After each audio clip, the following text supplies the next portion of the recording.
Vamos a desarrollar entonces la boleta número 5 del programa, que habla sobre los recursos administrativos, el control interno de la actividad administrativa. ¿Sí? Vamos a hablar primero, vamos a hacer alusión a lo que se entiende meramente por la palabra recurso. Obviamente, cuando se recurre, por ejemplo, ¿sí? Cuando yo utilizo, algunos autores hablan de remedio procesal, otros autores hablan de medios de impugnación, ¿sí? Obviamente, esto es un tema que compete a la teoría procesalista, que justamente también tenemos recursos en el proceso civil y tenemos recursos también en el procedimiento administrativo. Entonces, para hablar de una definición, a mí me gusta mucho la definición de Juan Carlos Casañe, que establece que los recursos van a ser vías de hecho que tiene el administrado, ¿no es cierto? Algunos autores siguen usando la palabra administrado, otros autores hablan de ya la persona humana, ¿no es cierto?, la persona física, ¿sí? Para impugnar actos administrativos. ¿Sí? Ese en principio son vías de hecho que tiene el administrado para impugnar actos administrativos. ¿Sí? Obviamente, otra definición muy interesante que se complementa con esta es toda impugnación siempre y cuando sea realizada en término, que es muy importante el término, o sea, sea interpuesto dentro del plazo legal para impugnar actos administrativos. Estos recursos van a ir contra un acto o contra un reglamento tendiente a obtener del órgano emisor del acto, o sea, el mismo órgano que dictó, o de su superior jerárquico, ¿sí? O de quien ejerce el control de tutela. ¿Qué va a buscar el particular con la articulación de los recursos? La revocación, la modificación o el saneamiento del acto administrativo, que según el particular le va a causar un agravio o una lesión, ¿sí?, en forma legítima. Entonces, pasando en limpio, esta definición es, dijo una autora, hay muchísimas, digamos, no hay problema con eso de libertad, pero esta definición la da Juan Carlos Casañe. Pasando en limpio, entonces, ¿para qué sirven los recursos? Generalmente la administración pública se manifiesta a través de un acto administrativo, una resolución, un decreto, un memorándum, ¿sí? Entonces, o dentro de la faz municipal, por ejemplo, una ordenanza municipal. Entonces, si alguna de las manifestaciones de la administración causa un gravamen que vulnera un derecho subjetivo, interés subjetivo, ¿sí?, un interés simple del particular, ahí yo tengo la posibilidad de impugnar o de articular recursos administrativos. Obviamente, arranca el procedimiento recursivo, y yo tengo que agotar la vía administrativa para ir a vía judicial. Acá me adelanto un poco más. El recurso más importante dentro del procedimiento administrativo es el recurso jerárquico. ¿Por qué el recurso jerárquico es más importante? Porque agota la vía administrativa. Agotada la vía administrativa, ¿sí?, que generalmente los ejemplos clásicos son que culminan con un decreto del Poder Ejecutivo, yo estoy habilitado a que el Poder Judicial, que es un órgano, ¿no es cierto?, es un poder diferente al Poder Ejecutivo justamente, para que revise ese acto administrativo. Si vulnera garantías constitucionales, ¿sí?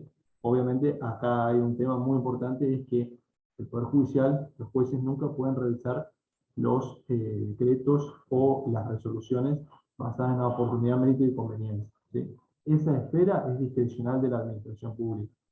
Obviamente la discrecionalidad tiene límites, y justamente son las garantías constitucionales, ¿sí? No es que puede dictar decreto el Poder Ejecutivo a mansalva, me escudo en que son bajo criterios de discrecionalidad y vulnero, ¿no es cierto?, derechos de terceras personas. No, obviamente hay límites elásticos, hay límites reglados, en donde la ley no permite otra interpretación que la establecida en la norma. Bien, otra definición muy interesante de Thomas Hutchinson de recurso establece que es un modo de impugnación autónomo de los actos administrativos con el objeto de impugnar en sede administrativa, ya sea para reformular, para sustituir o para extinguir el acto administrativo, ¿sí?, que le causa un perjuicio al administrado. ¿Sí? Ahora, se ha caracterizado el recurso como un acto, ¿sí? O también como una declaración de voluntad del particular. Obviamente, si el particular es afectado por un acto administrativo, le compete el derecho para articular recursos, ¿sí? Eso de primera mano. También, justamente, resulta así que el recurso va a ser un medio de impugnación o un medio de protección, se dice, ¿sí? Que va a constituir un derecho de un particular, ¿sí? Que ejerce un acto. Obviamente, ¿cuál es la garantía constitucional que le compete al administrado o al particular? El derecho de peticionar ante las autoridades. ¿Sí? Garantía constitucional, debido proceso, principio de legalidad, artículo 18, ¿sí? Artículo 19, 28, y todas las garantías constitucionales que entran en juego respecto al debido proceso o al debido proceso administrativo. ¿Sí?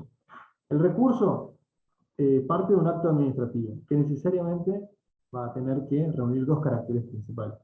Por un lado, va a ser que sea impugnable en sede administrativa, y por el otro, va a ser que sea comunicado a la persona que la afecta. ¿Sí? Es importante la notificación.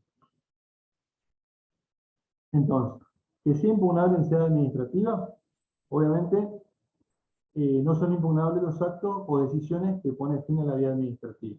¿Sí? O sea, por ejemplo, un dictamen no es susceptible de recurso. ¿Por qué? Porque un dictamen del Servicio Permanente, por ejemplo, de la Procuración del Tesoro, si estamos hablando en la jurisdicción federal, un dictamen de la Procuración del Tesoro es solamente una opinión, no es vinculante, es solamente consultiva, en donde el Poder Ejecutivo, ¿sí? El presidente o el gobernador o el intendente, dependiendo de sea nación, provincia o municipio, puede tomar lo que dice el servicio jurídico, la Procuración del Tesoro, etcétera, y acompañar o no. ¿Sí? Entonces, los actos preparatorios, como por ejemplo una opinión de un servicio jurídico permanente, no es vinculante para la determinación de la sanción de un acto administrativo. Por lo tanto, un dictamen no es sujeto de impugnación, ¿no es cierto? Ni tampoco de articulación de recursos. Eso es, por ejemplo, la primera característica. Entonces, que sea impugnable en sede administrativa es la primera característica del recurso. Segundo, que sea comunicado a la persona que nos afecta. ¿Sí? Y acá hablamos de la legitimación. La legitimación para interponer el recurso. ¿Quién es? El propio particular por el cual se ve afectado un derecho subjetivo, por ejemplo. ¿Sí? Y obviamente se le debe efectuar la notificación por medio fehaciente. Ahora, con el tema de la pandemia, que venimos acarreando hace 2 años, se está muy en juego el tema de las notificaciones electrónicas. Por eso es muy importante revisar el correo electrónico que uno denuncia, ¿sí? Incluso las audiencias también se hacen mediante medios electrónicos, mediante WhatsApp, Zoom, Skype, etc. ¿Sí? Ahora se empezó a flexibilizar un poco más, pero el tema de la notificación es muy importante. Se notifica, empiezan a correr los plazos, obviamente, para articular los recursos. En la bolilla que viene, en la bolilla 6, después del parcial del recuperatorio, vamos a entrar en la bolilla 6, donde vamos a ver cada recurso que tiene su propio plazo procesal, perentorio e improrrogable para presentar. ¿Sí? Bien, ahora el programa nos pide respecto a la naturaleza jurídica del recurso. ¿Cuál es la naturaleza jurídica? Primero, yo tomo 2 autores, ¿sí? Esenciales y centrales. Primero, la naturaleza jurídica respecto Gordillo, Agustín Gordillo opina que la naturaleza jurídica del recurso es un derecho que le asiste a los individuos y que obviamente va a integrar una garantía constitucional. ¿Qué quiere decir esto? Que si se vulneran derechos constitucionales, por ejemplo, derecho de propiedad, si yo hago una petición del pago de una bonificación y la administración o el lugar de trabajo no me la da, ¿sí? Ahí se vulnera el derecho de propiedad, porque estoy dejando de percibir, ¿no es cierto?, una bonificación por título profesional, la administración no me lo da, ¿sí? Se afecta el derecho de propiedad, obviamente, garantía constitucional, me encuentro legitimado para articular un recurso. Y la otra, según Casaña, la naturaleza jurídica es un acto jurídico de derecho público. Obviamente le va a asistir al particular, ¿no es cierto?, por las normas de derecho público, de derecho administrativo propiamente dicha, articular los recursos correspondientes si, por ejemplo, me encuentro ante una resolución o un decreto que de manera particular me afecta. Esto es importante, entonces, acorde a la naturaleza jurídica. Ahora bien, respecto a la finalidad del control administrativo. ¿Para qué sirve el control administrativo? ¿Sí? Dentro del procedimiento administrativo, nunca en sede judicial.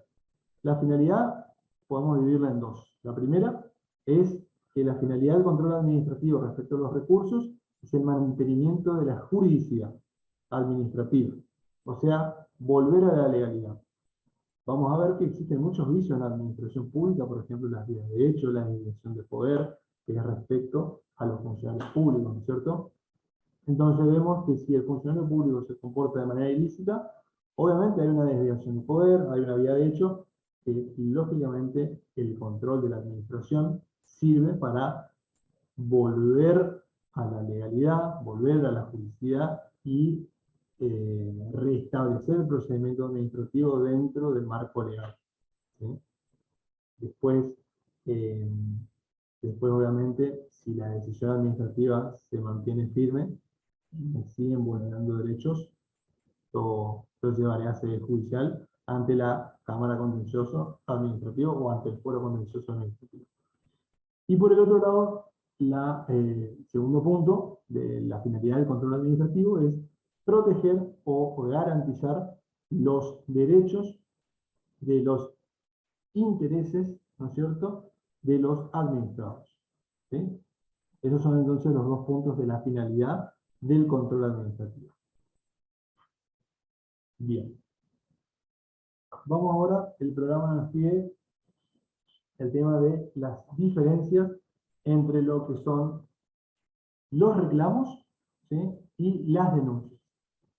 Podemos decir que recursos administrativos tenemos muy claro lo que es, y ahora vamos a ver lo que son los reclamos, a secas.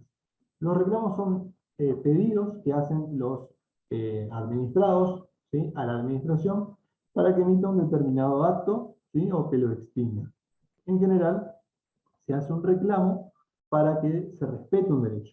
Por ejemplo, que el administrado pida una indemnización a la administración por daños causados por aquello. ¿Sí? Es un reclamo. Puede ser, por ejemplo, un reclamo extrajudicial, ¿sí?, por un choque de un móvil de la policía, por ejemplo. ¿Sí? Pero es un reclamo a secas. Acá no hablamos de reclamo administrativo. Por otra parte, también existe lo que se llama el reclamo en queja. Es muy importante diferenciar, ¿sí? Algunos autores consideran a la queja como un recurso administrativo, otros dicen que la queja no es un recurso, y otros, ¿sí?, la doctrina mayoritaria, estima que la queja es un reclamo. ¿Por qué? Porque es simple y sencillo, digamos, desde el punto de vista de la lógica o de la terminología. ¿Cuál es la finalidad de los recursos administrativos? Impugnar actos administrativos.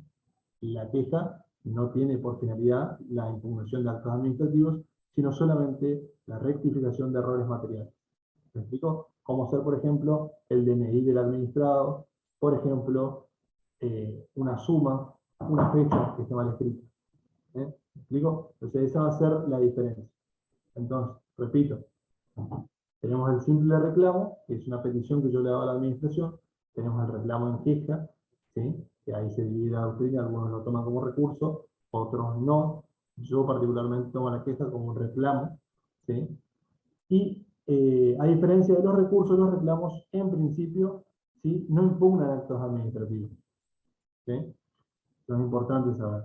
Van a impugnar hechos, omisiones si se quiere, administrativas, reglamentos administrativos, simples actos de la administración. ¿Sí? O todo comportamiento o conducta o actividad no impugnable por otra vez. Eso respecto al reclamo. Y ahora la denuncia son presentaciones que van a interponer los particulares de intereses simples, a diferencia de los recursos y los reclamos. ¿Sí? Acá estamos hablando de esferas de protección. Acá solamente hablamos de intereses simples de los administrados de los particulares.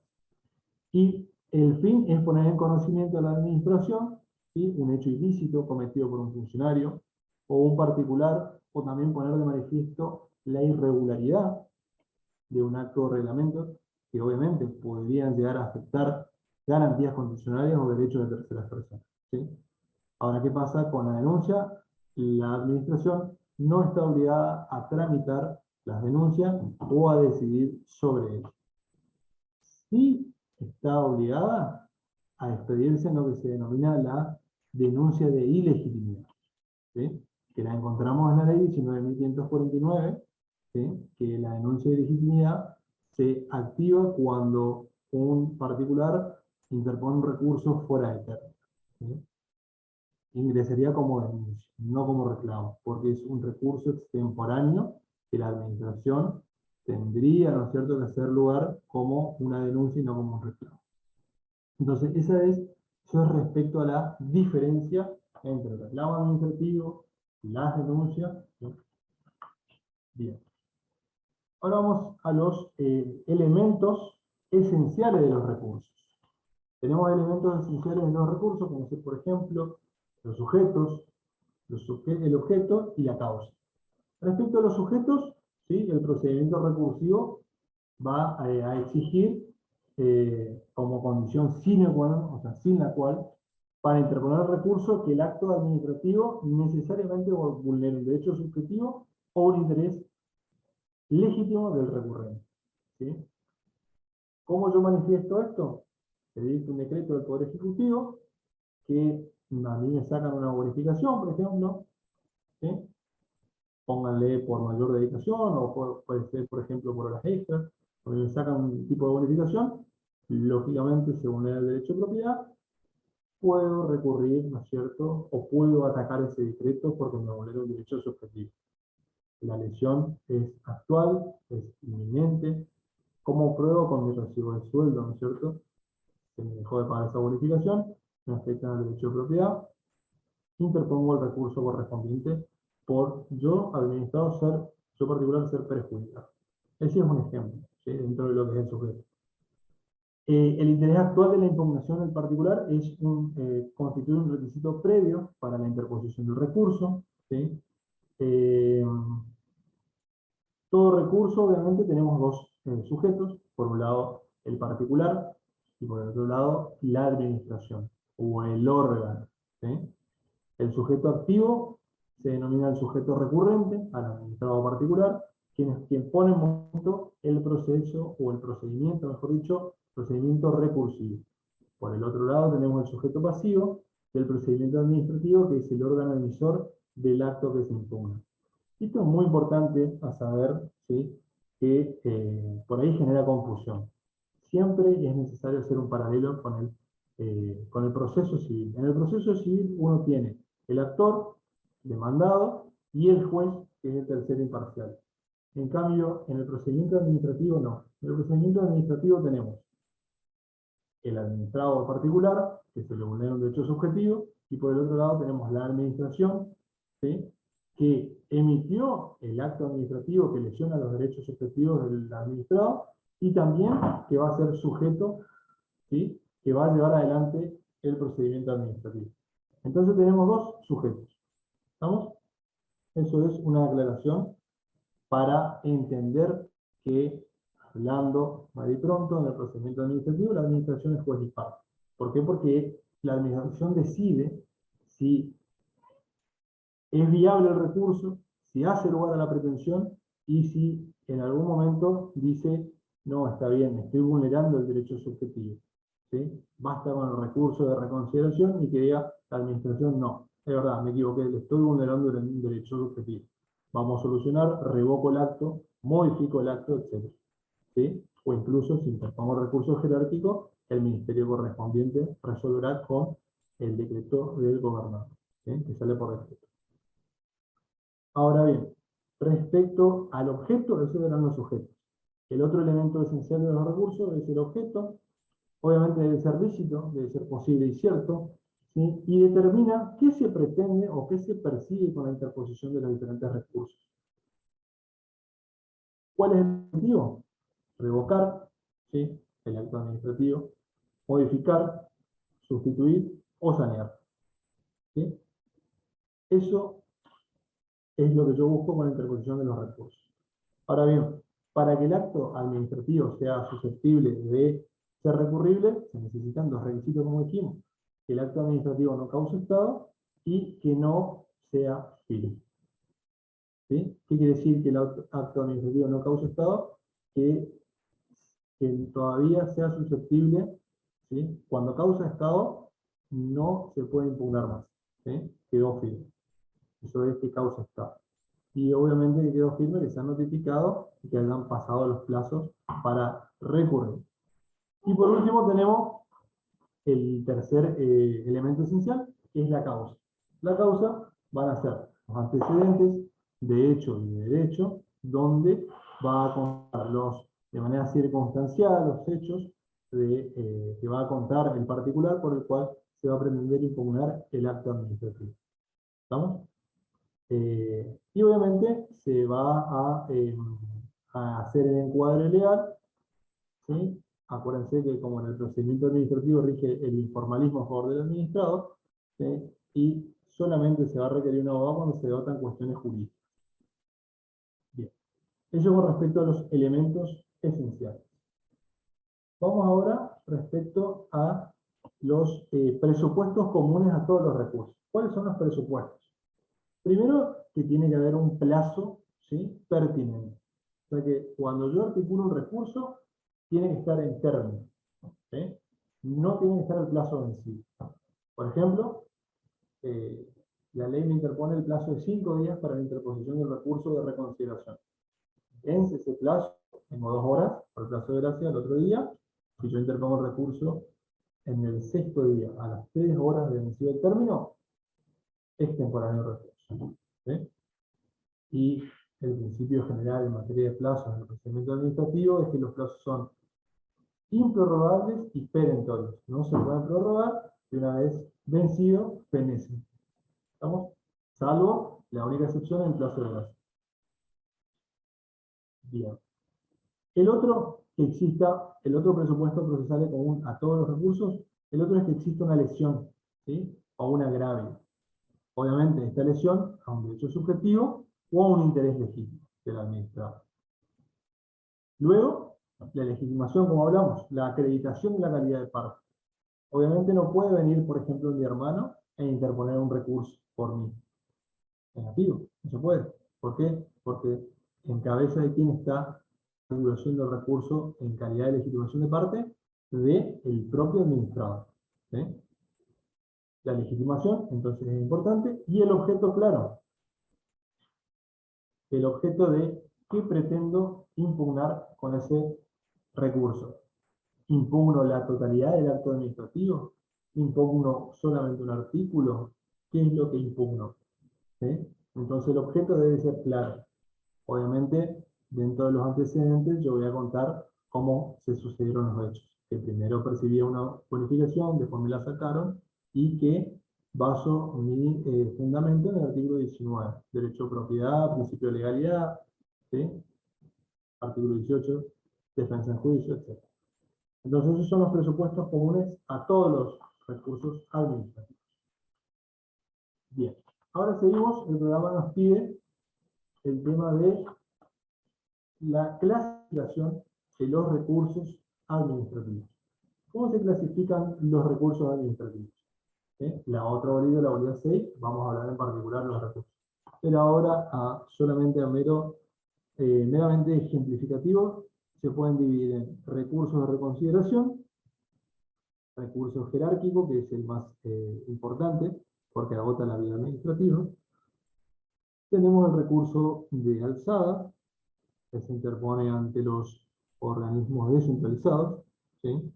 Tenemos el recurso de revisión, tenemos el reclamo, ¿sí?, de queja se llama, ya vimos que la doctrina mayoritaria sostiene que es un reclamo, no un recurso.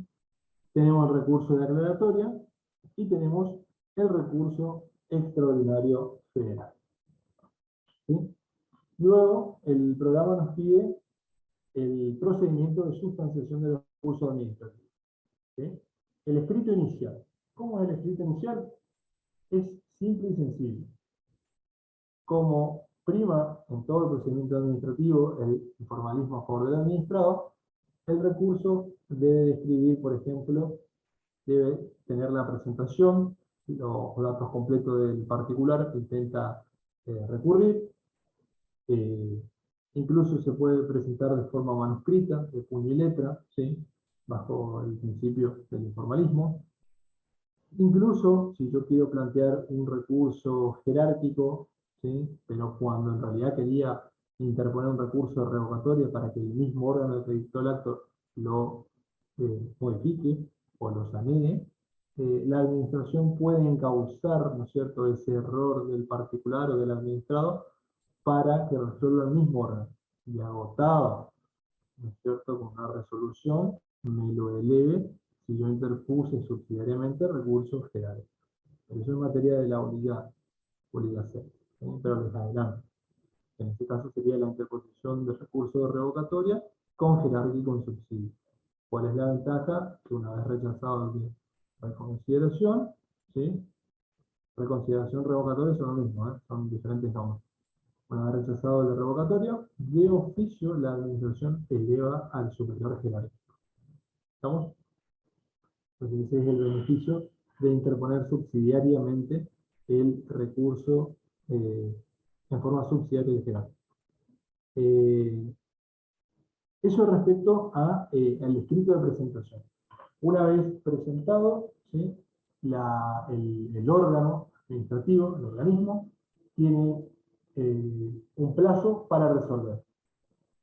Obviamente, una vez que se pasa por mesa de entradas, mesa de entradas acorde a la impugnación del acto administrativo, se va a munir de elementos, ¿sí? Por ejemplo, informes de recursos humanos, por ejemplo, ¿sí? O de legajo y certificaciones, y lo que se impugna es una sanción administrativa, como un apercibimiento, ¿sí? Una amonestación.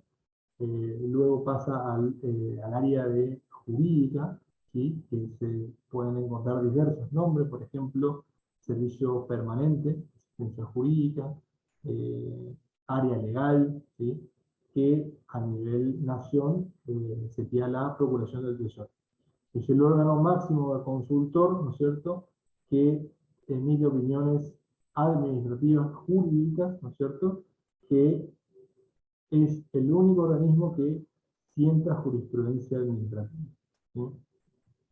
Una vez que pasa por la opinión del servicio jurídico, se dicta un acto administrativo que va a resolver en forma desestimatoria, no haciendo lugar a la pretensión del administrado o del particular, o en forma estimatoria.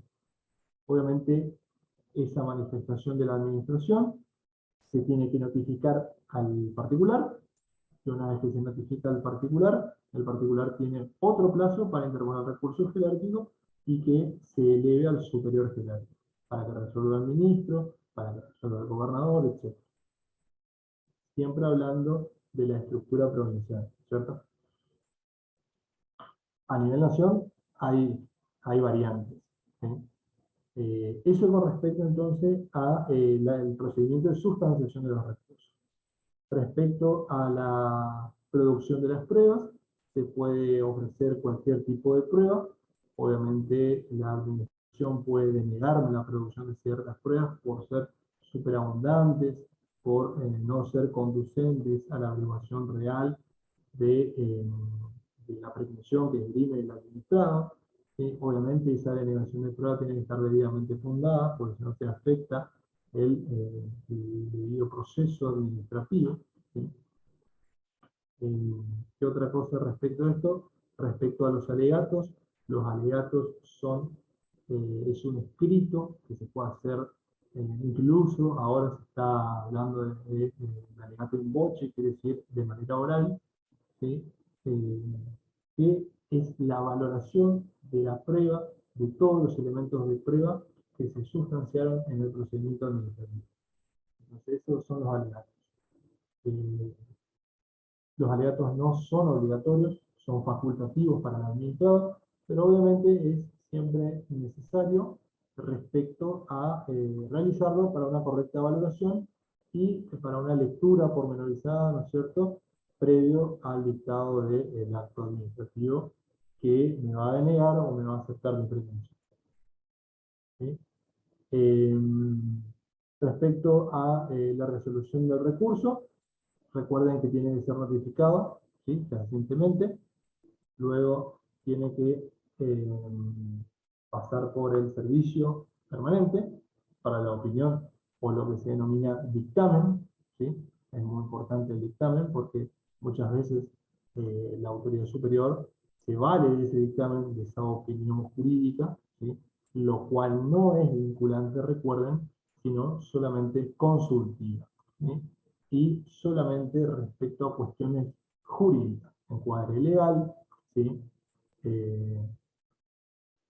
Sobre, por ejemplo, una falta, si se está impugnando una falta, si corresponde, si se aplica bien la ley de estatuto del empleado público, etcétera, o el régimen legal de de un ente descentralizado, por ejemplo. Bien, eso respecto a al procedimiento de sustanciación de los recursos. Ahora vamos con el tema de los efectos que produce el recurso administrativo, los efectos de la interposición del recurso. Por un lado tenemos respecto a los plazos, respecto al efecto de las facultades del órgano y respecto del acto administrativo impugnado, ¿sí? Entonces se estudia los efectos de la interposición de los recursos en estos tres estadios. El primero, respecto a los plazos, ¿qué efecto tiene la interposición de los recursos respecto al plazo? Interrumpe el plazo para recurrir, ¿sí? El segundo, no se impide la posterior ampliación de los fundamentos de hecho y de derecho alegado en la presentación original, ¿sí? Respecto a las facultades del órgano, amplía las facultades del órgano una vez interpuesto el recurso para la modificación, la revocación o la nulidad, ¿sí?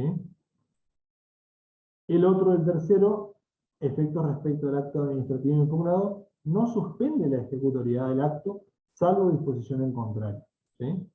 Fundamento porque los actos administrativos tienen presunción de legitimidad y ejecutoriedad del acto administrativo. La única manera de suspender un acto administrativo es mediante medidas cautelares, ¿sí?